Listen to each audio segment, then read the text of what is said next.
నమస్తే అన్న, అందరికీ నమస్కారం.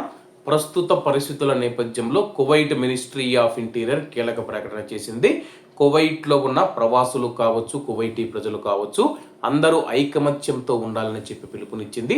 ప్రస్తుత పరిస్థితుల నేపథ్యంలో కొంతమంది సోషల్ మీడియా వేదికగా అయితే ఇరాన్కు సపోర్ట్ అని, ఇజ్రాయెల్కు సపోర్ట్ అని చెప్పేసి, అలాగే మరికొంతమంది సోషల్ మీడియాలో మత కలహాలు రేపేలా అయితే వీడియోలు చేస్తూ ఉన్నారు. ఈ నేపథ్యంలో మినిస్ట్రీ ఆఫ్ ఇంటీరియర్ ఈ ప్రకటన చేసింది. కువైట్ మాతృభూమి భద్రత మరియు స్థిరత్వానికి జాతీయ ఐక్యత మొదటి రక్షణ మార్గం అని చెప్పేసి, కువైట్ దేశం భద్రంగా ఉండాలన్నా, స్థిరంగా ఉండాలన్నా సరే కానీ జాతీయ ఐక్యత అంటే కువైట్లోని ప్రజలందరూ ఐకమత్యంగా ఉండటం కువైట్ దేశానికి మొదటి రక్షణ మార్గం అని చెప్పేసి, దానిని కాపాడుకునే బాధ్యత అందరి భుజాలపైన ఉందని చెప్పేసి మినిస్ట్రీ ఆఫ్ ఇంటీరియర్ తెలిపింది. సామాజిక నిర్మాణాన్ని కాపాడుకోవడం అనేది ఒక ఉమ్మడి జాతీయ బాధ్యత.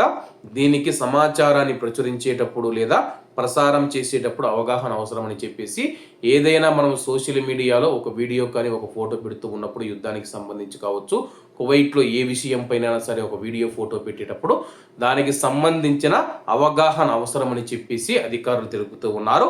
జాతీయ ఐక్యత సమాజ భద్రత మరియు స్థిరత్వానికి ప్రాథమిక స్తంభాన్ని సూచిస్తుందని చెప్పేసి, అలాగే మీరందరూ ఉమ్మడి బాధ్యత తీసుకొని ఐకమత్యంగా ఉండాలని చెప్పేసి, కువైట్ సమాజం యొక్క ఐక్యత మరియు కువైట్ దేశం యొక్క స్థిరత్వం మరియు భద్రతకు ప్రాథమికంగా ఇవే నిలబడతాయని చెప్పడం జరిగింది.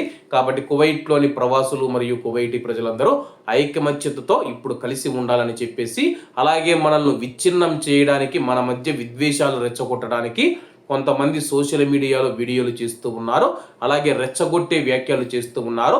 అటువంటివేవి పట్టించుకోకుండా కువైటీ ప్రజలందరూ ఐక్యతతో, ఐకమత్యంతో కలిసి ఉండాలని చెప్పి మినిస్ట్రీ ఆఫ్ ఇంటీరియర్ పిలుపునిచ్చింది. కాబట్టి అందరూ బాగుండాలి, అందులో మనం ఉండాలి. అందరికీ నమస్తే అన్న, జై హింద్.